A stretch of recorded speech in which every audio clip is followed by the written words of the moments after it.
喂，大家晚上好啊！我们开始今天的直播。直播之前，先让我收拾一下。好，第一、第二来了啊！说实话，最近的画儿越来越好了，人物也越来越像了啊，这不挺好吗？周一抄底甲骨文付出了惨痛代价。这个反正有人觉得这个甲骨文就是好，那就抄呗，这有什么办法呢？对吧？这事儿也没什么办法。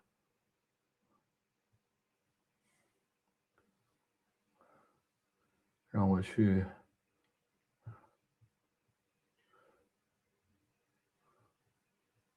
这里 Twitter，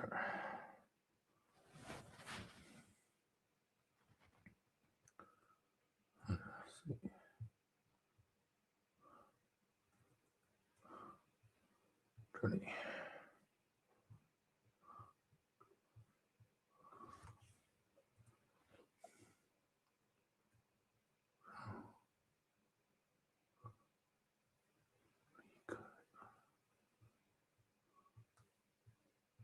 好，然后我们的稿子呢？这儿呢。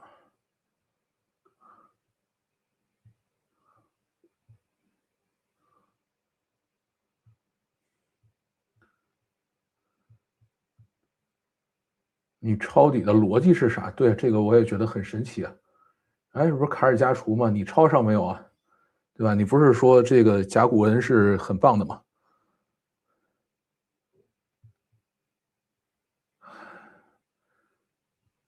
还有2个小时开盘啊，2个小时吧，是不是要冲一冲闪迪？哎呀，这个我觉得大家还是要稍微的谨慎一点啊，不要这个上来就冲这个是很危险的。好，咱们今天开始老范读评。第一个，高德封杀开发者账号这个啊，有人说5万块钱都花不起，你也配在中国用人工智能啊？2顿饭的钱都舍不得。这个我不知道您这个发评论的人一顿饭吃2.5万，他到底是一个什么样的规格啊？我呢应该会吃，我是吃过一些比较贵的饭的啊，但是我好像从来没有吃过人均上万的饭。啊，这个人均上千的饭，或者1、2千、2、3千的饭，可能2000左右的我还是吃过的啊。再往上的我也没吃过啊，不知道是一个什么样的状态，就是人均上万的饭没吃过。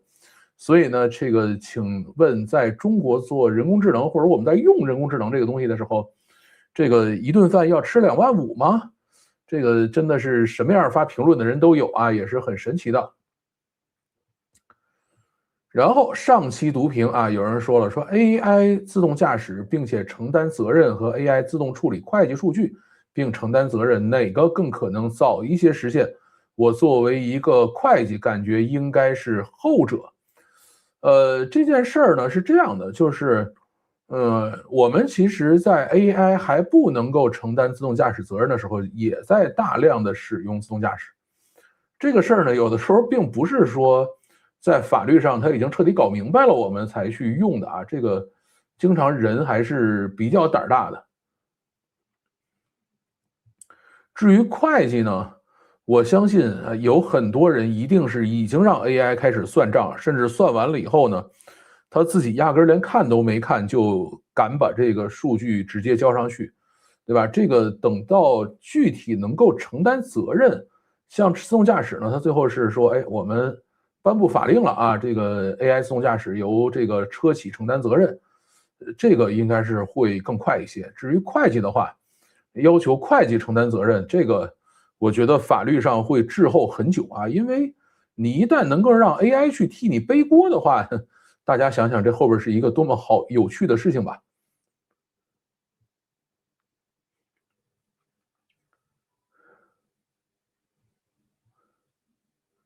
有些人太激动啊，是你说甲骨文要崩盘了啊，我说还远远没有啊，不崩盘不是说要抄底，我也比较长线啊，很少去干这种抄底的事情，好吧？这个我觉得呀，像甲骨文这种公司呢，也不一定它就一定会死啊。这个其实我并不认为这样的公司就一定会去死。就是这种大公司啊，在这种技术革命面前呢，一般有3种结果，肯定大部分会死啊，这个是我的观点，一直到现在为止我都相信，这种大公司遇到技术革命，绝大部分都会死。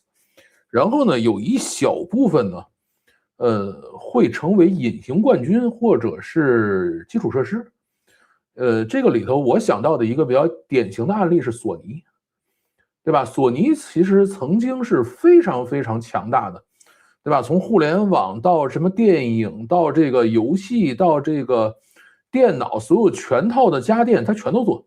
就是当年的索尼帝国是一个多么多么恐怖的东西。后来，现在呢，你再看看啊，索尼前2天把它的电视业务卖给 TCL 了，啊，然后呢，现在就是他做什么 CMOS 啊，做很多这种最核心的部件，他还在做，而且是做的最好的，对吧？谁都赶不上他。所以有可能就会变成这样，就 Oracle 有可能会走这条路。当然了，还有一些呢，就最后这个能够跨越这个周期的啊，就是原来是老大，现在还是老大，你大爷依然是你大爷，这种还是有的啊。比如像微软和谷歌这种，但是这种呢，放全球范围内可能也没几个啊。这个是我对于大厂的一个看法。像 Oracle 呢，我觉得不折腾。就会变成像索尼这样的隐形冠军啊！但是呢，他现在在拼了命的折腾，这个就不好说了啊，因为拼了命的折腾，可能就直接就挂掉了。索尼到最后是突然就壮士断腕，把汽车咖外面东西全砍了。自动驾驶会让大量人失业，哎，得谨慎一些。这个其实我倒不这么认为。自动驾驶会让人的整个出行距离，或者说你的活动范围急剧上升。对吧？现在在美国，据说很多的有吧，不能说很多吧，就是有家长开始使用 Robotaxi 去接送孩子。其实我一直觉得 Robotaxi 去接送孩子、接送老人、接送这种弱势群体，还是非常非常好的一件事情啊。因为你有一个司机的话，你就要去保证司机不是坏人，这件事儿其实还是挺难的，对吧？那么当有这个自动驾驶的时候呢，它就相对来说比较安全一些。比特币76000了，那没办法呀。这个周期完了啊，这个就我觉得也无所谓了，慢慢等吧。据说川普的小儿子那个就是长了，因为那小伙儿有2米高了吧，是比特币爆仓，然后爆了大概是几亿美金进去，说前面那个跟他爹挣的这点钱，好像一把全都梭哈了啊，也挺开心的。完了啊，这个也不用想这事儿了。范老兄好，大家好啊！先赞后看是个好习惯啊，对，大家记得点赞啊。好，我们继续啊。这个加州州长要调查 TikTok， 说之前是吃 TikTok 与中国政府拆分的瓜，现在是吃 TikTok 与美国政府拆分的瓜。我觉得咱们现在可能快要吃到美国政府拆分的瓜了吧？这个还是很欢乐的一个地方啊。马斯克现在每天都在那折腾说，什么这个选民要核实身份，对吧？然后这个，有些这个民主党州怎么不好，他每天在那折腾这事儿呢，啊，那是不是过一段时间就会，再出现一些什么新奇的变化啊？这个因为其实去年还是前年，就是中国大陆基本上没有引进任何美国电影，但是呢，引进了一部片子叫《美国内战》。对吧？就是把美好的祝愿都放这儿了啊，看看是不是有机会啊，向现实的方向稍微的蹭小半步啊。这个我觉得现在美国的这个2党执政的州还是很热闹的，而且好像现在所有跟选举相关的事情都是民主党在胜出啊。这个川老爷子不是那么乐观的样子。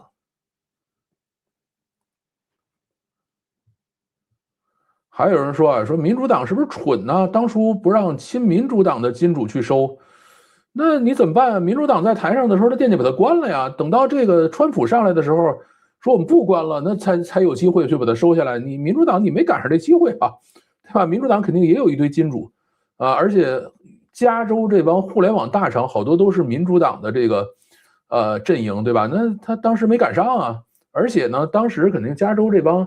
比如像 Facebook 呀，像这个其他的谷歌这些还惦记把它干掉呢，干掉了以后，他自己可以把这块市场吃下来，对吧？谁也没惦记收它啊。那么现在只能看着共和党在这里拿着新玩具好好玩耍了。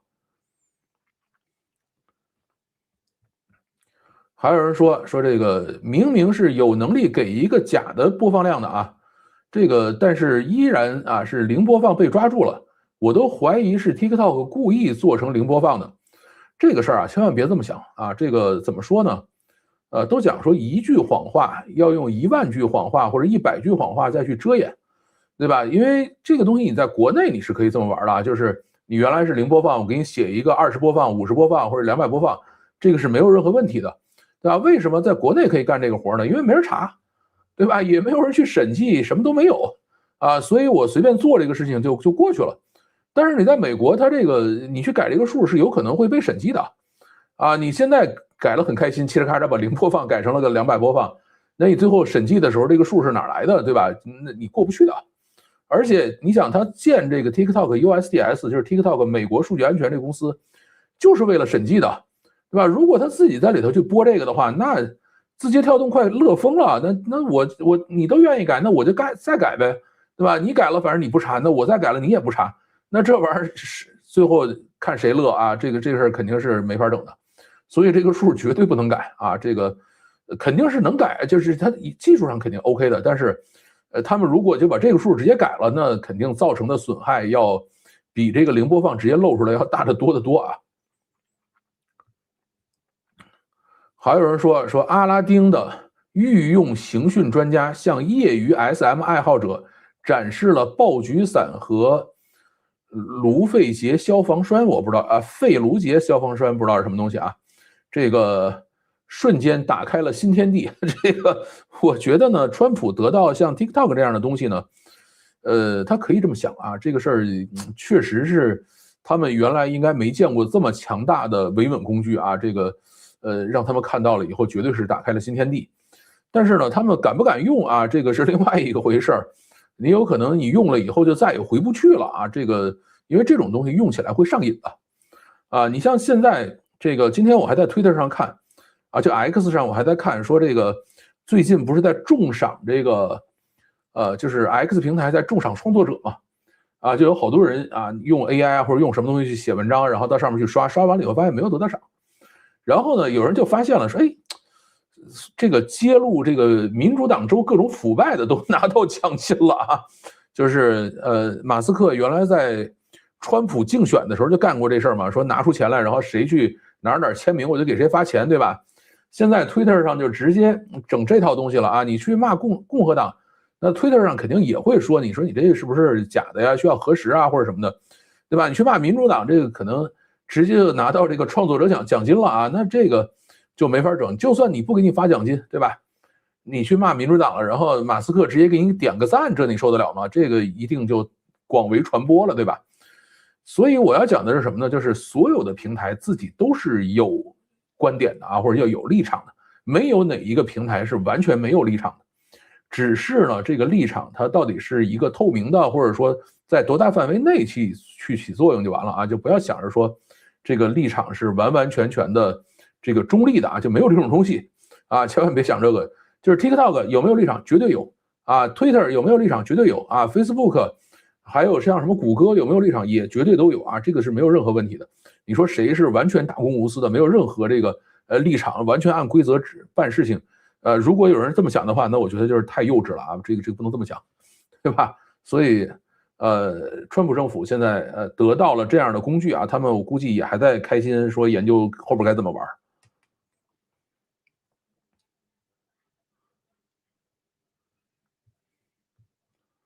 加州是美国经济最好的州，哎，是加州还是纽约州啊？反正加州肯定是体量很大，因为一边有硅谷，一边有这个像什么那叫什么好莱坞什么都在那儿嘛。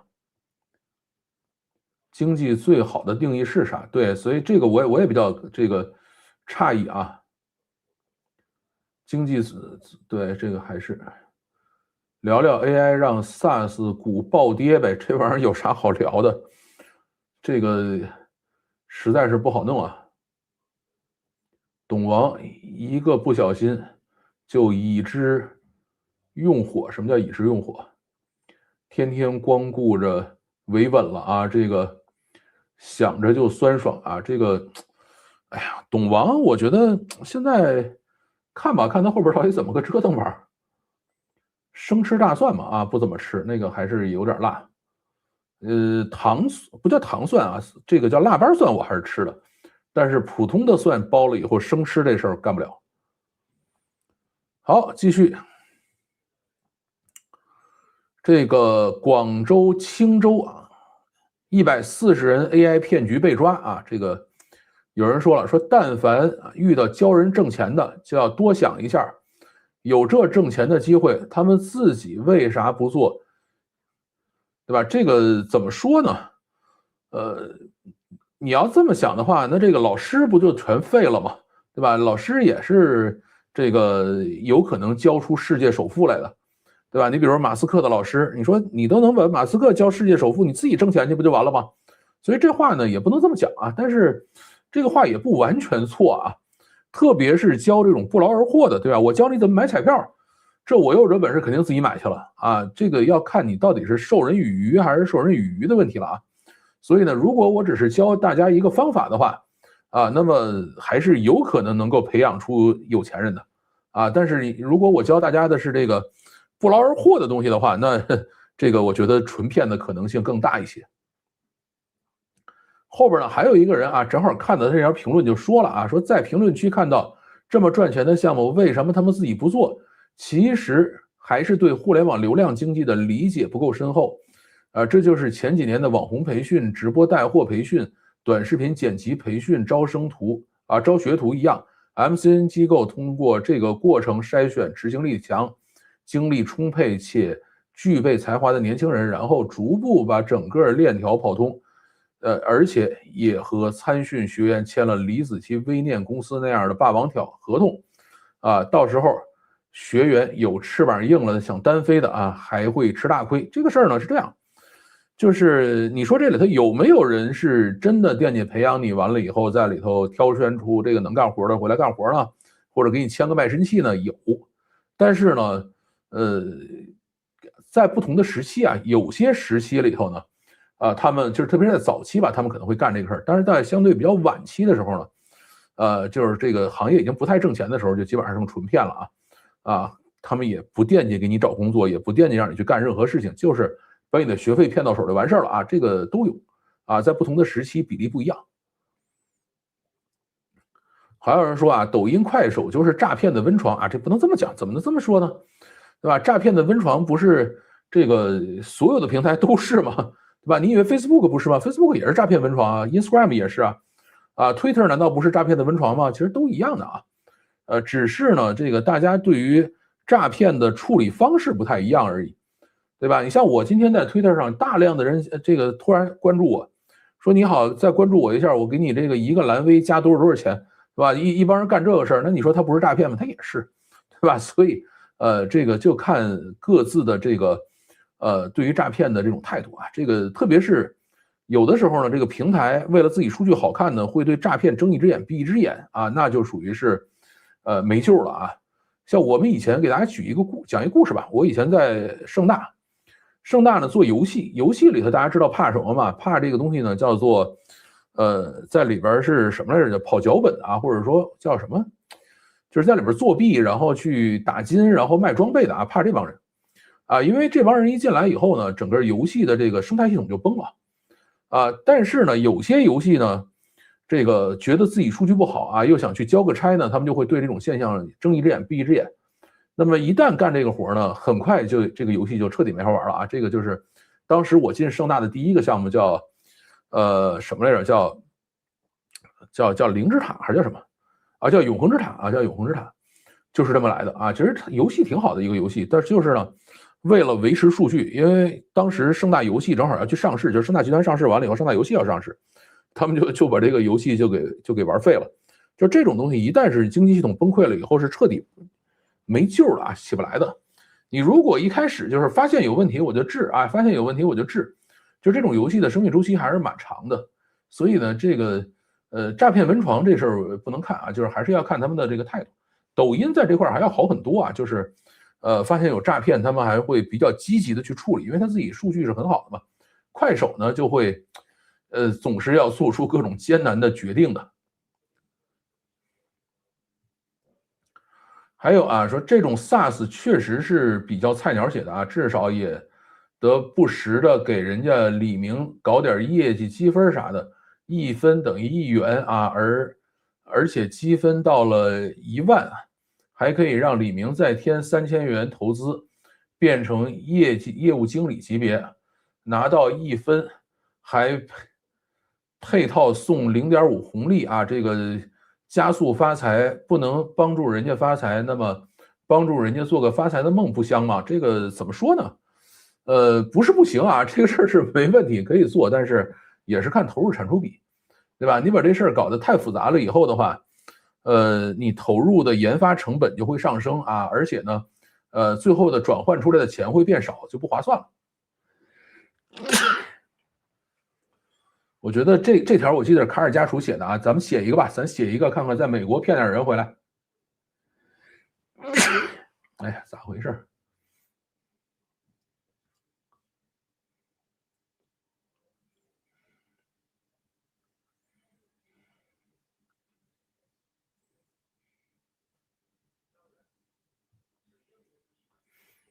外网怕啊，网游怕外挂刷币，对，网游怕外挂刷币是这样的。如果看人均 GDP，加州比加州高的是纽约、麻省和华盛顿。哦，这么算的。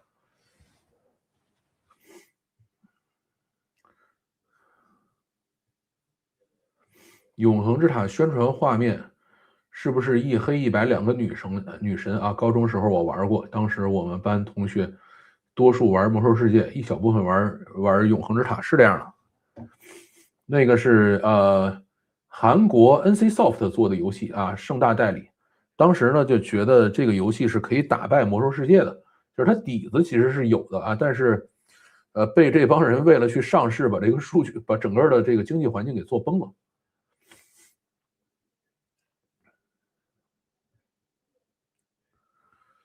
好，继续啊，这个 Cloudbot 狂欢是时候停止了。有人说啊，直接弄个虚拟机运行不就完了吗？没必要说的这么可怕。另外，可以切换模型的啊，并且可以同时使用多个模型。我怀疑你压根没用过啊，这个用还是用了啊，只是设置起来很麻烦。虚拟机这个东西，到底有多少人能够把它跑明白呢？对吧？我到现在为止，就是挂 Docker 挂上去还是非常非常痛苦的，对吧？它那个上来的这个 token 基本上是没有识别对过啊，特别特别费劲。而且呢，这个切换模型我是肯定切换成功了啊，只是同时挂多个模型呢，我看好像新的版本是可以的，就是它可以给不同的这个叫什么呢？不同的 channel 啊，就是你比如说我在 Discord 里头开了机器人，然后这个机器人去到不同的这个场景里去啊，它可以挂不同的大模型啊，这个事儿是可以的。但是我依然觉得这玩意儿是非常非常危险的，而且就算你在虚拟机里头跑这个，现在叫 Open Cloud 了啊，咱们统一用新名字啊，就算你在虚拟机里跑 Open Cloud，对吧？你也有一大堆的这个 API key，一大堆的这个应用 token 也是存在虚拟机里头啊。对吧？包括你在里头有大量的这个叫做什么呢？你的聊天记录啊，各种数据啊，很多记忆啊，也都在这个虚拟机里头，对吧？一样会被人扒走啊，还是非常非常不安全的。好，继续啊，这个Open Cloud 对技术弄潮儿来说，绝对值得一试啊。而且它给我们展示了一个个人 agent 应该有的样子啊，也回答了一个深刻的问题。就这个问题，我已经畅想了一段时间了。一个人睡了8个小时醒过来，为什么仍然知道自己是谁啊？知道自己在哪儿啊？知道自己今天该干什么？Open Cloud 之所以能流行，就是因为它通过向全世界交付了一个实际跑起来的软件啊，回答了这个问题，记忆剩下的那些垃圾之处。就显得不那么重要了啊。这个Open Cloud 这个东西本身，我觉得还是有价值的，只是它自己这个系统到底能不能拯救回来啊？这是我们需要去思考的问题啊。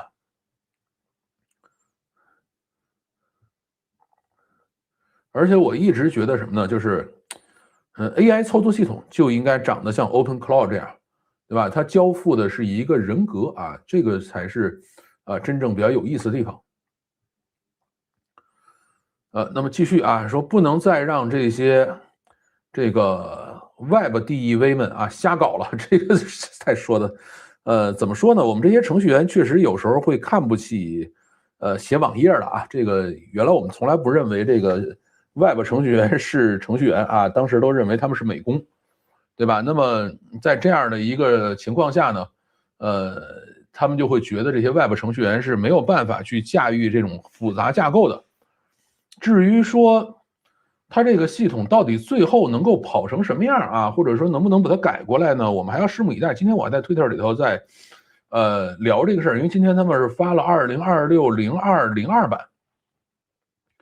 我说呢，如果这种模式能够跑通啊，就是说它彻彻底底的靠这种就是完全没有人啊，就是完全不看代码，完全是这个同时开可能几十个 agent，然后快速的这种迭代更新的这种方式的话，如果这种方式最后跑通了啊，那对于原来的传统软件工程的话，绝对是一个灾难啊。我们呢，这个既害怕它跑通，又期待它跑通啊，是这样的一个状态。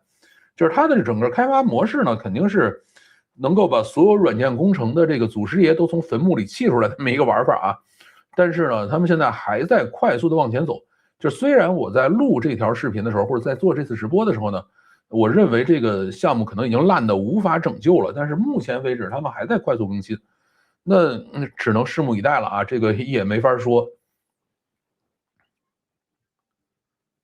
还有人说很难认同是粗鄙啊，快速迭代的价值很高，媒体和用户啊都是具备甄别能力的，或者靠 AI 甄别啊，不同能盲从是大不盲从是大势所趋啊，这个创始人的目的也未必是赚钱啊，老范的分析很有价值，只是格局可能可以再大一点啊，很多创新和技术呃改革啊，不是钱推动的。希望随着中国更富足啊，以后也有更多的这种创新出来。这个事儿呢是这样啊，就是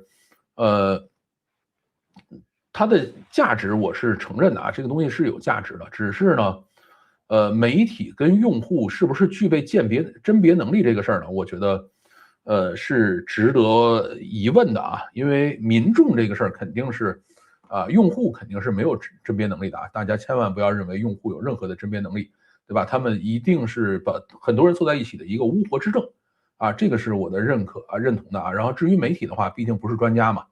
对吧？到底有多少媒体是有真正的这种工程能力的？我是保持怀疑的啊。而且，其实这种软件系统就是 OpenCloud 这种软件系统呢，你不出事儿的时候呢，就还好啊。但是你一旦出事儿呢，可能就会损失惨重。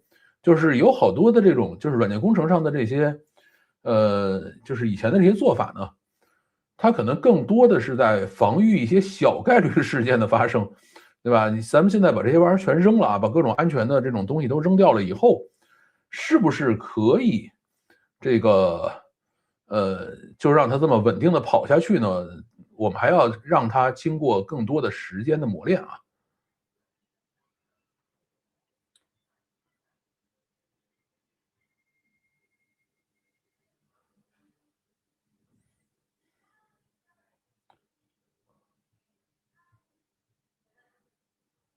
最近出二了，哪个二啊？晚上好，老范啊，你好，你好。已知用火源翼就是已知用火源翼就不另外解释了啊，好吧？现在一般是嘲笑某人发现了个新方法，就会忍不住一直炫耀啊。这个事儿呢，看吧，看后边怎么弄吧。游戏本啊，游戏本这个刚拿到手啊，现在呃刚开过第一次机，就要直播了。直播完了以后，我再接着玩耍。哎，这个既然说到这儿了，给大家这个瞅一眼，有新玩具了都要瞅一眼。哎呀，这样呢，对这个败家之眼啊，这个，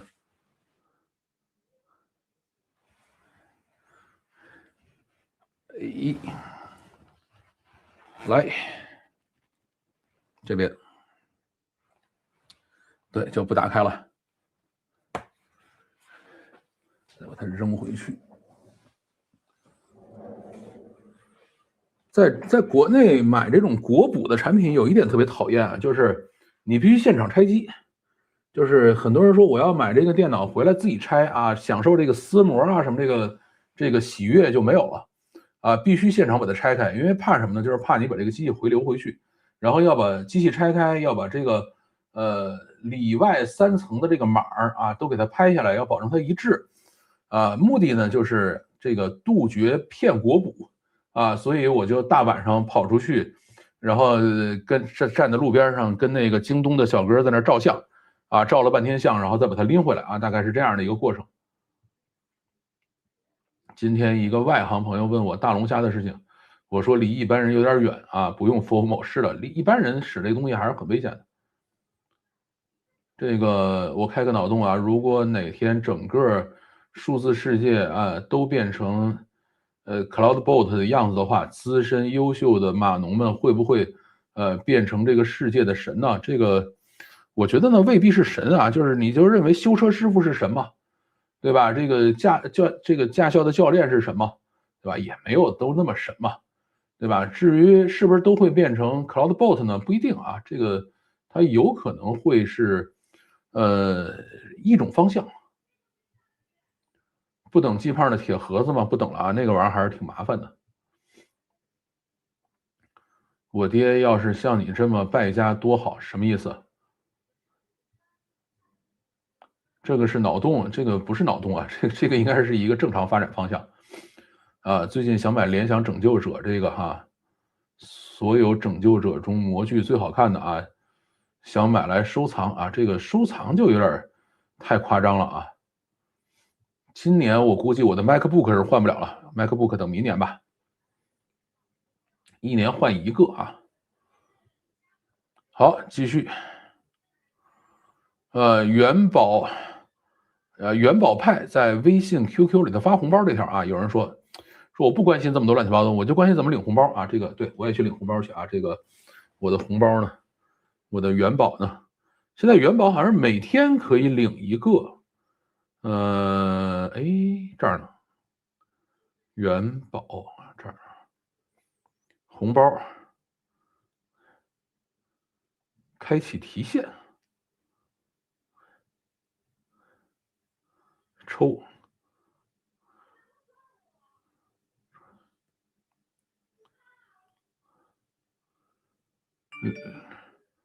刚上一轮是抽了4块多钱啊，这一轮今天是领到了3毛2加上5毛8啊，今天领到了5毛8，开心收下吧。以后每天顶啊，顶完了以后这个到领几天以后啊就可以去提现，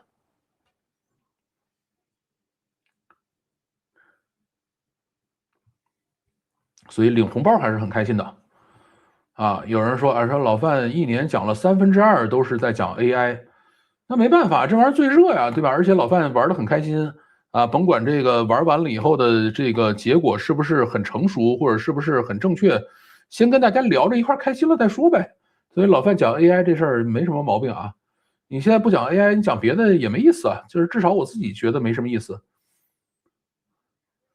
说是不是在相亲相爱一家人的群里头做打假狂魔了啊？这个好吧，这个在中国有一个梗，就是相亲相爱一家人啊，就是各种老人啊，就是家里头的人建的这个群，一般叫相亲相爱一家人啊。然后这个群里头的老头老太太经常在里边传一些不太靠谱的信息啊。那以前呢，你一旦说这东西是假的呢，人家还跟你急，对吧？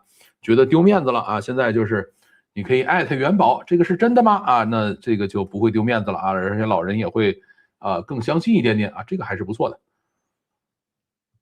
还有人说啊，说这个微信把元宝链接给封了，是这样的啊。这个看明天是不是去扯一条这事儿吧。这个大公司都是这么干的啊。这个怎么说呢？就是大公司，特别像微信这样的这种强力部门，对吧？他才不管你这是不是公司战略，是不是集团战略，还是什么样的，我就管我自己的，对吧？这个别的都不管。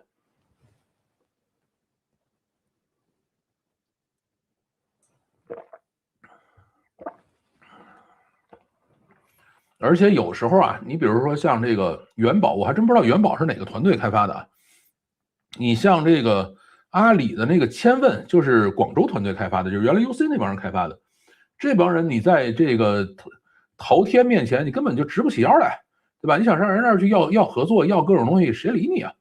就跟我以前在盛大创新院，对吧？我们想到盛大游戏去要点资源，要点合作，根本没人理你，对吧？这个就算拿着尚方宝剑来，也没人理你啊，因为很简单一件事儿，人家有 KPI 呢，你跟你合作了，那 KPI 掉了怎么办？你负不负这责任？你又负不了这责任，对吧？所以压根儿就推不动。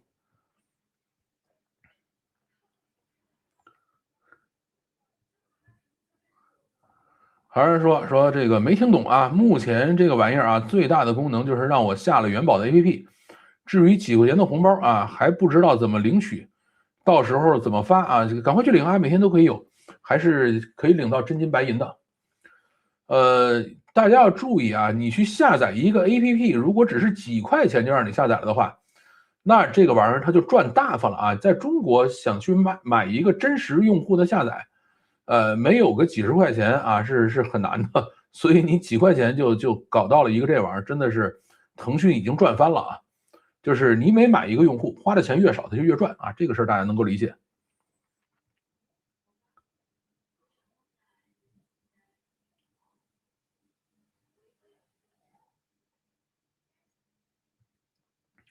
联想拯救者很坑啊，买台比这个外星人不香吗？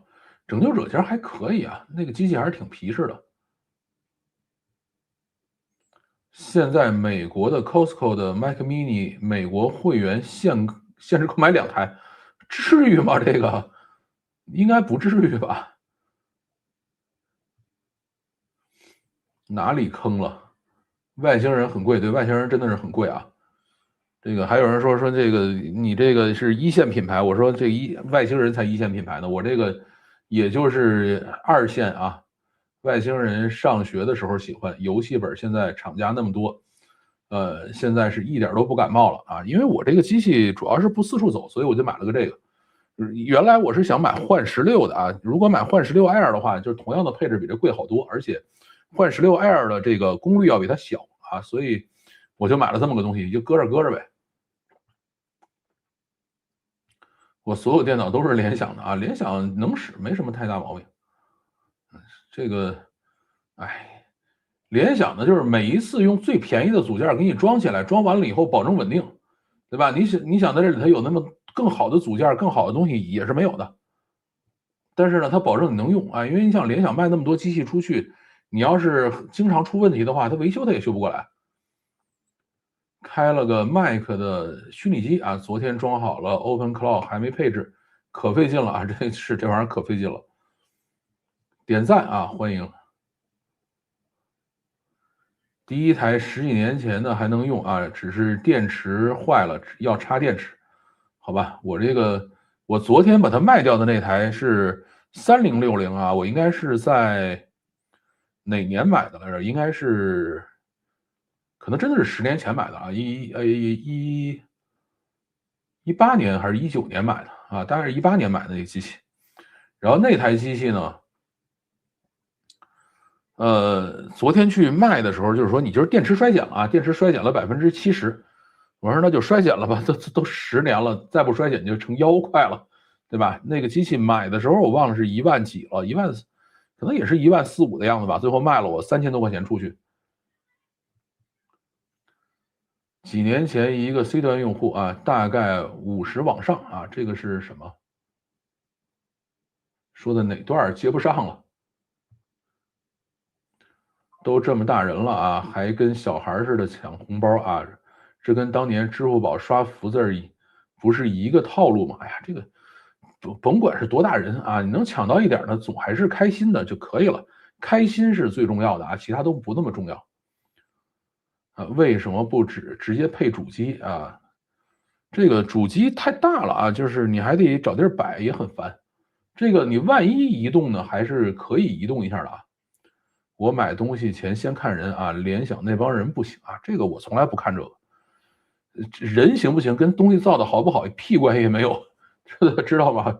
这个你就这么说吧，乔布斯，这是个道德楷模吗？不是啊，但是苹果东西就是好使啊，对吧？所以别想这个啊，咱就是东西好不好就行了啊，理性的看这个事儿，跟人怎么样没关系。难道是整体电池坏了不能换啊？这个也肯定也，但是它是这样啊，现在这个笔记本电脑呢，它都是拆机换电池，不像以前那个电脑那个电池是外置的，你可以把它拔下来直接换，现在是不行了啊。大国马路边小电脑店很多换笔记本电池的高手啊，是可以换，但是你换了它不就也不是原产了吗？你再去卖二手可能还更不值钱。那台的直接给小贩用不就行了吗？没有啊，那台小贩用的是4070啊，就是我3060卖了啊，4070小贩在用，我现在是买了一个5070钛。如何保持日更视频啊？我只能周更啊，日更就是卷呗，还能怎么样？这个没什么别的办法。联想性价比还可以啊，更便宜的就经常容易坏了。联想呢，这个就是它整个品控还行啊，大多数优秀的企业家或者大佬们啊，能做到那个程度的话，多少都有人格障碍的啊，这个我是相信的。你们觉得马斯克有没有人格障碍？估计也不是一个普通人啊，是正常人也做不到他那样。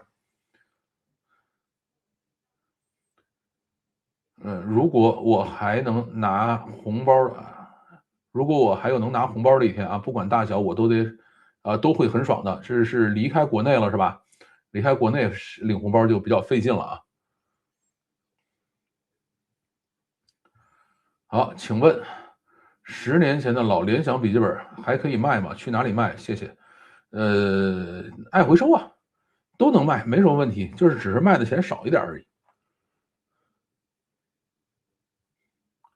卖二手笔记本啊，对方还检查电池是否原装吗？当然检查了。你以为呢？就是他们会在笔记本也好，比如你卖二手手机，它在手机上也好，它会装一个软件啊，那个软件就是做各种自检，检查你的电池是不是原装，你的这个主板是不是有问题，维修过没有，然后有没有维修记录，然后什么东西都整个查一遍，然后再给你出报价。台湾企业家比大陆拼多了啊！看看黄仁勋头发白了，但是台湾老板呢，反正我以前遇到过的台湾老板都是比较抠的啊，而且其实有的时候我宁肯给大陆老板打工，也不愿意给台湾老板打工啊。这个反正比较鸡贼啊，当然这个可能只是我碰到的啊，也许有好的。马斯克绝对有人格障碍啊，有就有呗，反正我也没打算跟他做朋友。对啊，马斯克有人格障碍，影响我们买特斯拉汽车吗？影响这个别人用Starlink 吗？不影响，对吧？所以千万别想着说我买东西先看人啊，这个你会寸步难行的。这个真正好人做出来的产品一般都奇烂无比，人家也没打算跟我做朋友，这不能这么讲啊！说来土豪做朋友吧。苹果给你免费回收啊？没有，苹果也是给钱的啊。但是呢，你到苹果店里去，他会跟你说你上外边那个爱回收收吧，他们给的钱多。我昨天呢也到爱回收去问，我说你看华硕呢自己也收这东西，包括大疆呢自己也收这东西，就是大疆收大疆的东西，华硕收华硕的东西嘛。我说是在你们这儿卖合适呢，还是在他们那儿卖合适呢？他最后跟我讲是这样的，就是两边价格其实差不太多，但是呢，在爱回收这种地方，它有各种券儿，对吧？你加上券儿以后呢，它就会便宜了。最近我看了很多黄仁勋的视频啊，这个人的个人形象、IP 公关做的还是挺有趣的啊，是这样的。这哥们儿还是挺神的。你比如说，一帮大佬在里边吃饭呢，在台北，然后呢，他拿着盒饭到外边给记者派，说来，你们也挺辛苦的啊，我们在里边吃饭，你们在外边还得等我们啊，还不能下班啊，给你们都派这个盒饭啊，大家都每个人吃个盒饭，然后还派个红包啊，他就是这样的一个人。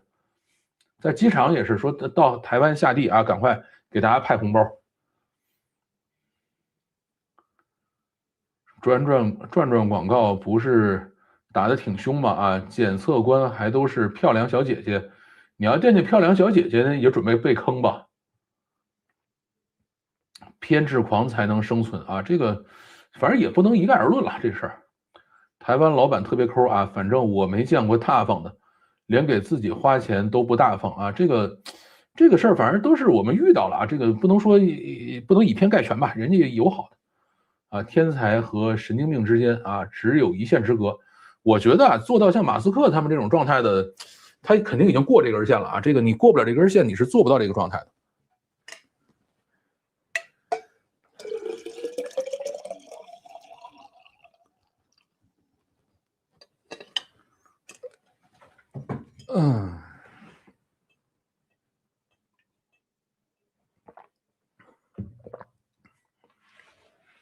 我觉得情绪比较稳定的那些呢，应该是职业经理人上来的啊。你比如像这个谷歌的皮财啊，还有像这个微软现在那个叫纳德拉还是叫什么，就这些人呢其实他们还不能算职业经理人啊，但是他是在内部慢慢升上来的这些人，这是情绪比较稳定的。我还可以我还以为可以告诉对方大哥，我刚换了新电池，待机时间特长，这绝对不行，因为你换的电池，他不知道你哪儿，就是这种品牌他查不出来的话，他也没法整。就是除非你说，哎，我是苹果的，你说我在苹果官方换的，这门没准还可以啊，但是你路边小店这种肯定是没戏的。台湾企业都抠门啊，之前在台企，啊，过年就发100元购物卡啊，平时每个月还得交工会费，这个好吧，看来大家在台企都没有什么特别好的这种体验啊。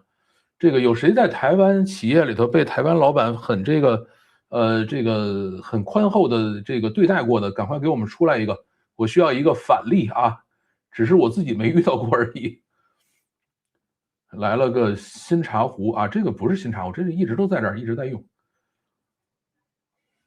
给范老爷子点赞扎起啊，这个别叫老爷子，咱还年轻，但是点赞还是需要的啊。Windows 游戏本风扇噪声太大了，这个没办法，这个噪声就是这个什么呢？噪声就是你的显卡在干活嘛。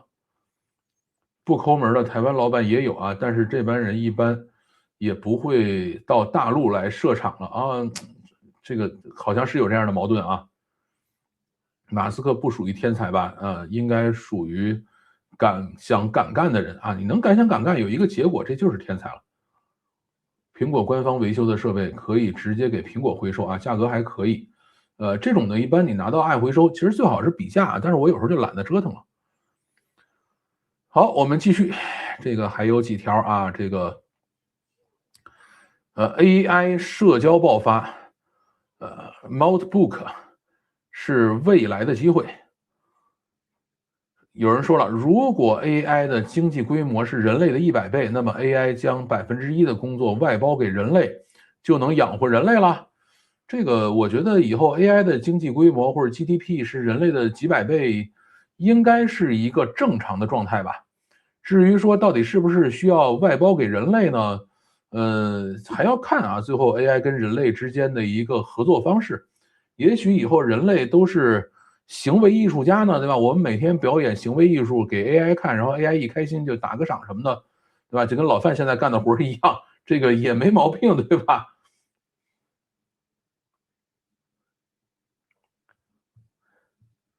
还是说这会不会又是一个抓流量的噱头？这个肯定是了，能被老范说出来的肯定都属于流量的这种梗了。但是呢，我觉得就是它所体现的这种架构还是很有价值的啊，就是未来大家是可以有很多可做的东西的。有没有可能啊？老范说的这些需求，机器人分分钟就干掉了啊？这个深藏功与名，这个事儿呢是这样啊，就是老范说的这些需求呢，机器人想干呢，也不是分分钟就能干掉啊，还是需要好几分钟的。然后第二个呢，其实这个里头都是有人参与的啊。那么机器人设计这种有人参与的这些东西呢，到底行不行，或者说到底能够设计成什么样啊？我们还是要去看的啊。这个，我觉得应该会有人开始在做了，而且我一直觉得这个东西其实最适合干嘛呢？就是 Notebook 这个架构最适合做 Web3啊，这个不是炒币啊，而是说我们通过这种有价值在里边一起流转的方式去进行各种更复杂的交易啊，这个才是这套系统真正有价值的地方。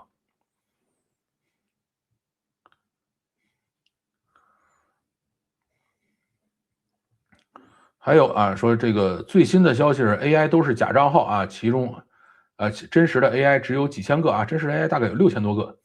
然后呢，而且所有的 AI 发言都是人工操控的，老范怎么看啊？这个我是看了新闻了啊，这个不行，明天录一条这个讲讲，反正还是需要话题的嘛。啊，这个它里头有一部分好像是没有通过验证啊，因为它那个验证过程还是挺麻烦的。至于说发帖呢，到底有多少是 AI 直接发的，有多少是这个叫做由人工干预发的呢？啊，这个就没法确定了。而且它这个因为是把它所有数据库都拖出来了，对吧？这个本身安全性就没那么好。这个我觉得在开始的时候啊，有各种的混乱现象都是正常的啊，没必要去嘲笑它。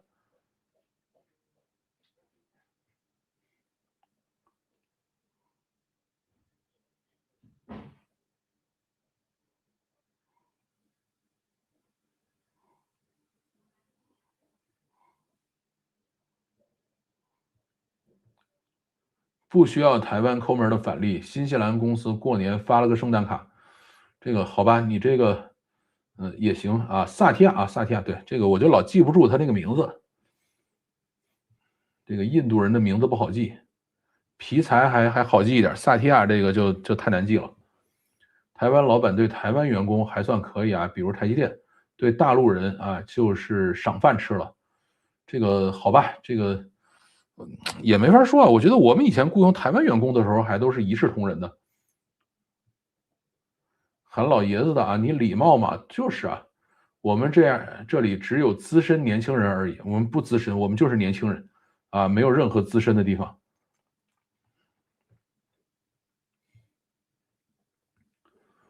我预测 AI 最后会给人类办个动物园啊，这个也可以这么讲吧。也许我们现在已经生活在这种动物园里了，只是我们自己不知道而已，对吧？你觉得动物园里这些大猩猩啊，大猩猩可能还知道，但是一些这个更低端的动物，他们知道自己在动物园里吗？他们也不知道。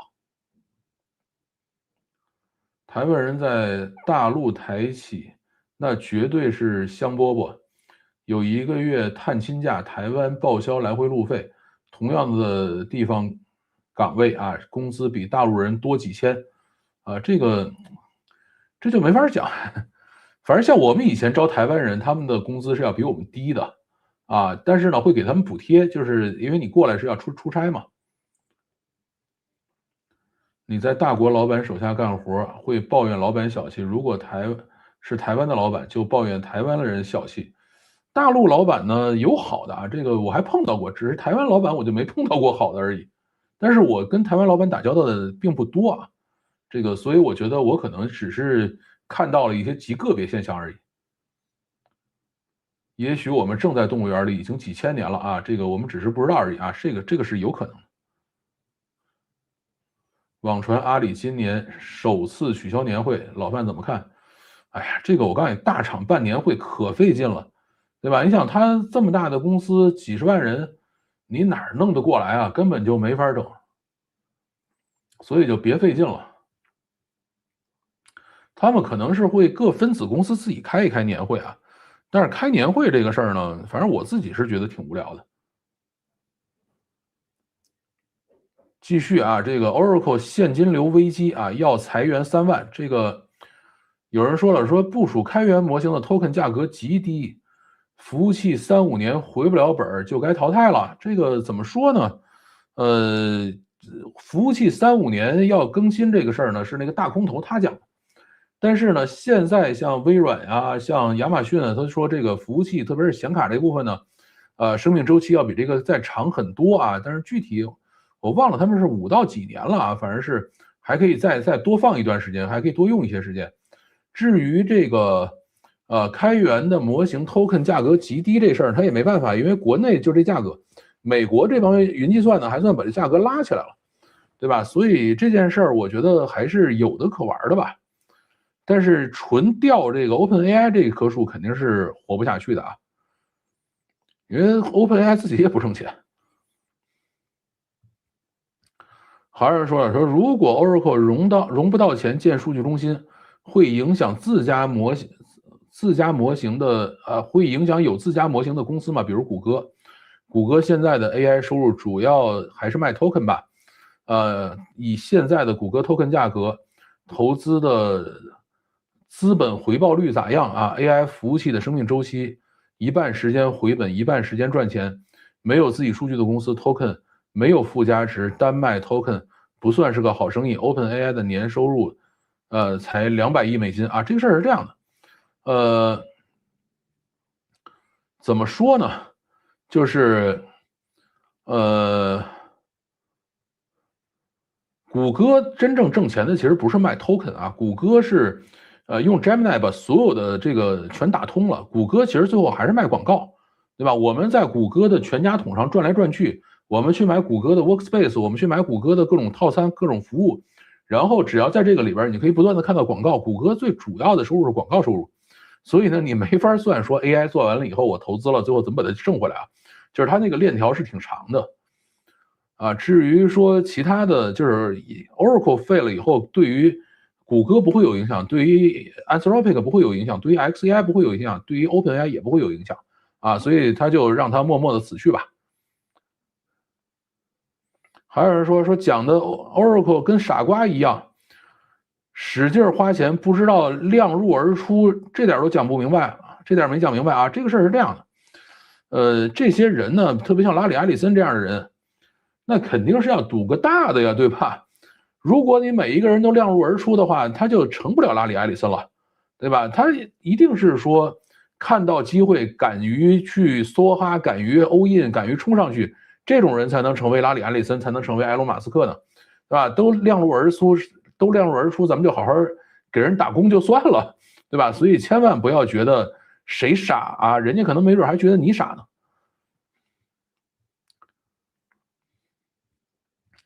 好啊，看看这边还有什么。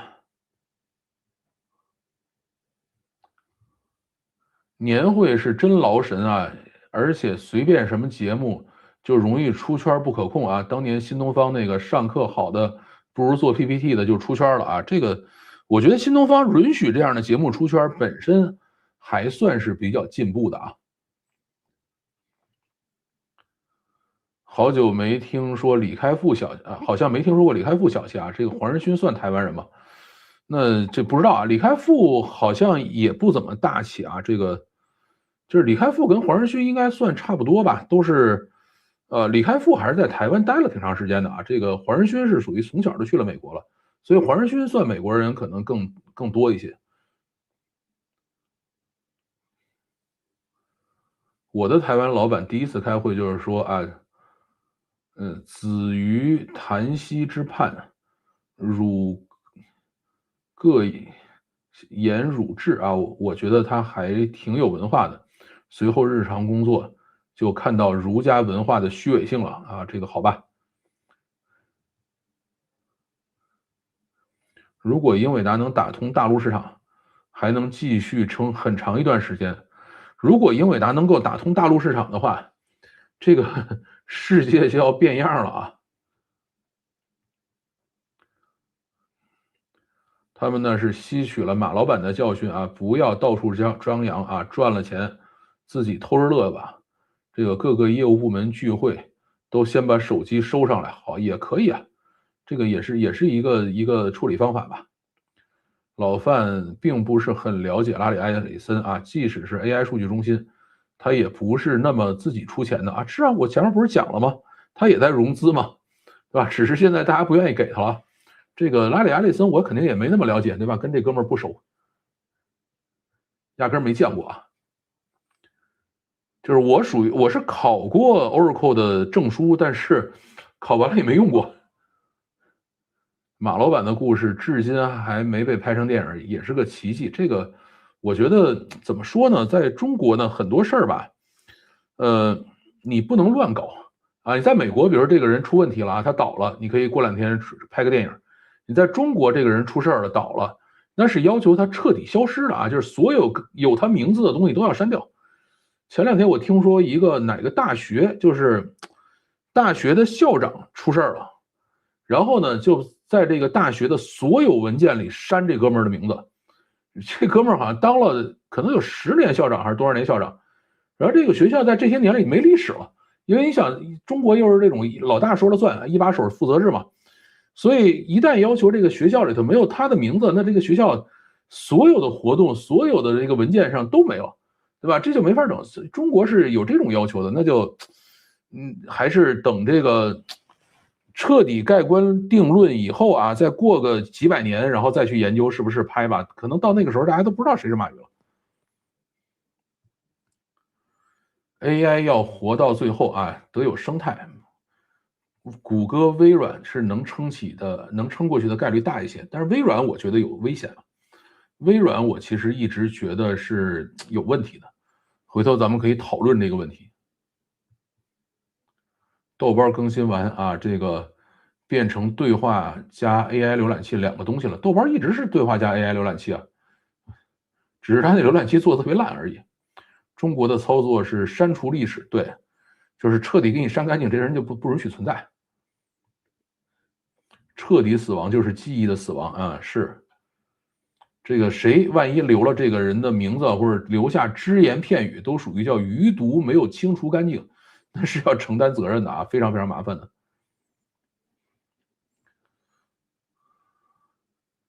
删除历史后面就没办法这个翻案了，也不能作为讨论某种话题的凭证啊，这个挺好的呀。毕业证书上有，那毕业证书现在也都不提了呗，这就没法整，反正中国这种事儿挺奇葩的。好，咱们继续啊。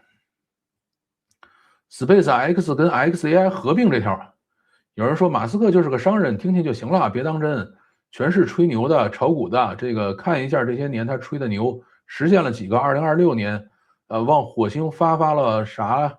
这个再看看他的 AI，除了能写小黄文，别的也没啥竞争力。生成的图片还没免费的 Gemini 效果好，特斯拉 X 和 S 也停产了，明明就是卖的不好。非说要去造机器人，你会把金蛋，你会把下金蛋的鸡，拿去做汉堡吗？这个效率部也没了，美国党也没声了，反正钱是没少挣啊，这点不服不行，画饼人家是专业的，这个怎么说呢？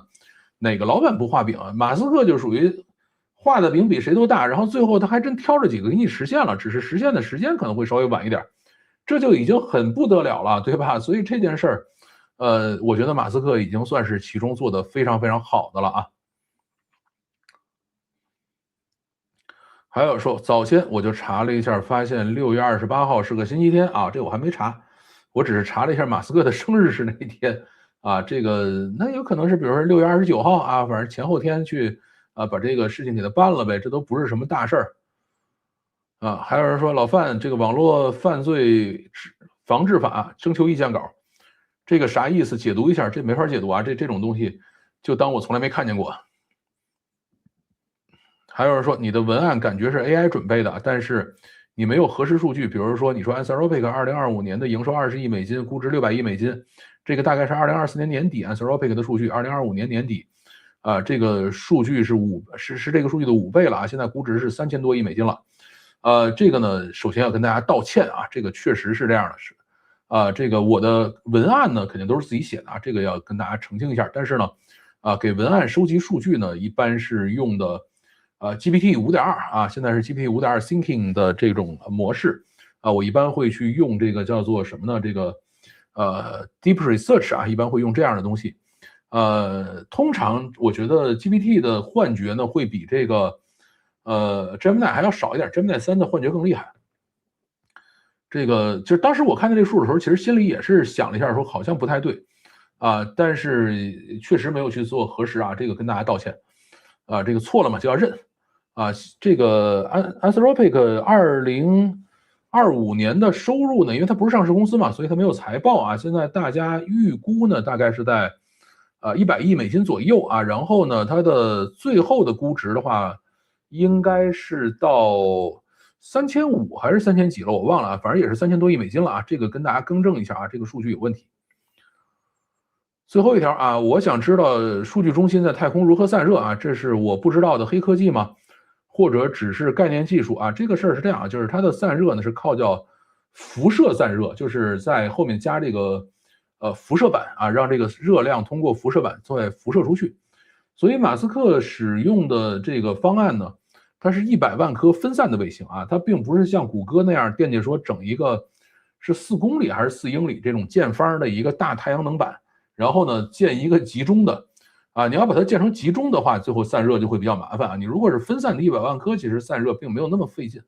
就是你在这头呢，这个晒太阳把这个太阳能吸收了，在背阳的这一面呢，你就可以去造这个辐射板啊，然后再把这个热量通过这个辐射板辐射出去。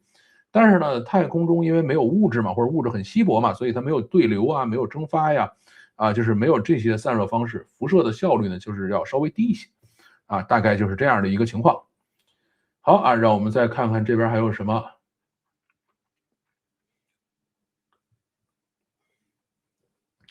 中国除了已逝党员确实没有任何污点才能拍成自传电影，这个其他人谁敢拍啊？这个是很麻烦。你包括这个劣迹艺人，对吧？前面那个就是内蒙上那个什么委培班那个叫什么来？那个女的拍的那个标人啊，最后要上映了，结果她翻车了，对吧？就没法整。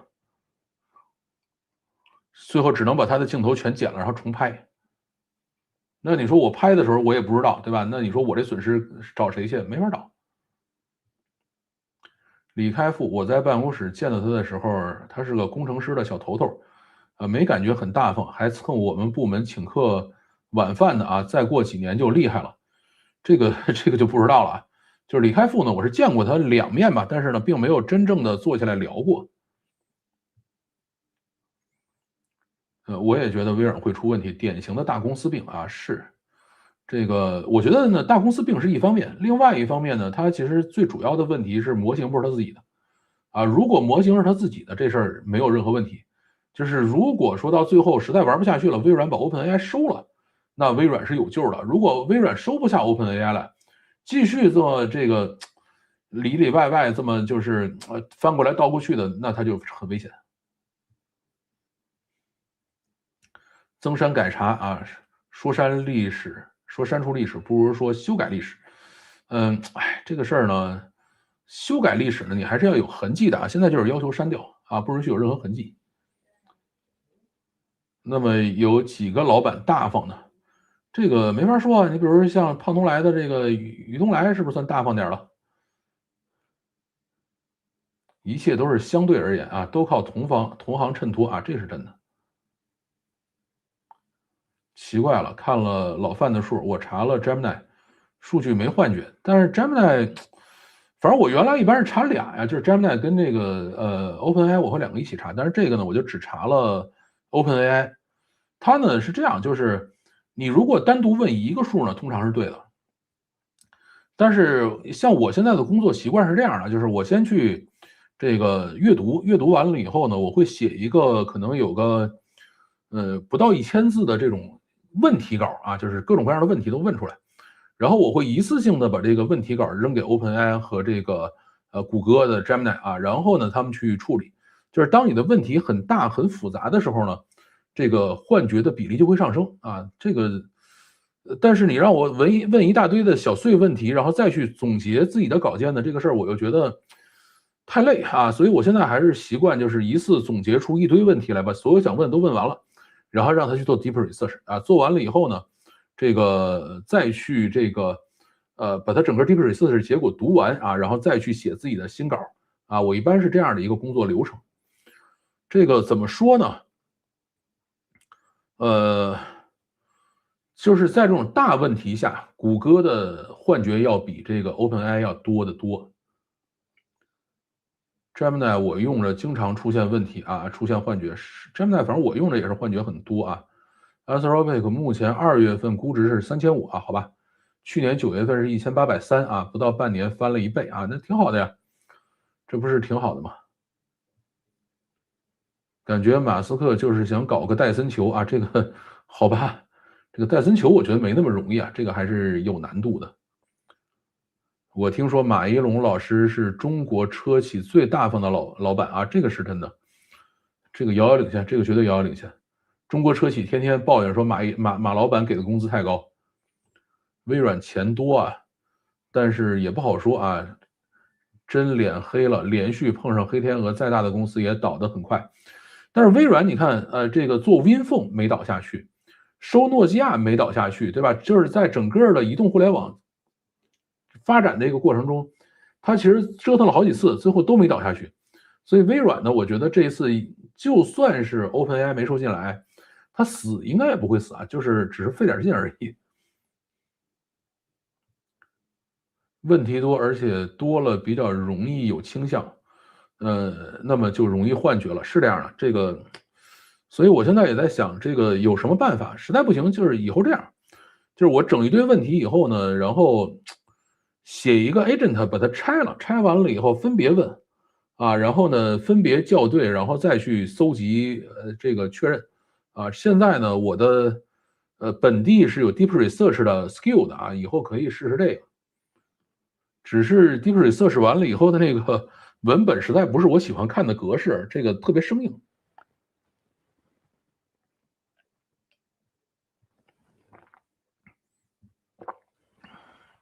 卫星服务器会不会解决温室效应？它应该不会有温室效应，就是它辐射的就直接辐射到太空中去了，跟我们已经没关系了。温室效应是你要在大气层里边去排放二氧化碳才会有温室效应。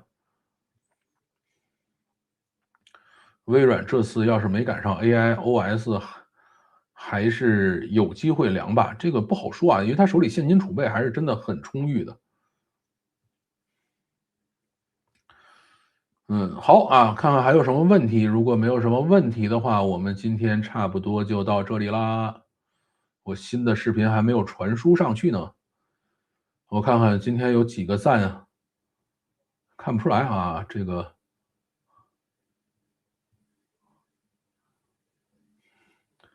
好吧，那咱们就到这里，感谢大家收听，咱们下周三老范读评再见。哎，下周是不是该过春节了？等我看一眼日历啊，这个如果是过春节的话，那可能就会停更啊。这个我看看，下周月，今天啊，下周还不会。哎，不对，黄金周啊，下周日开始黄金周啊，那么黄金周期间可能就不更新了啊，或者是，其实我记得去年黄金周也是跟大家讲不更新了，但是呢，呃怎么说来着？就是赶上 DeepSeek 发布啊，然后就呃陪老婆回娘家，然后在宾馆里还一直在去打电话，然后一直在去做直播啊，这个是去年的一个情况，今年看吧，看情况。好，那么晚安啊，大家，感谢大家的陪伴，再见。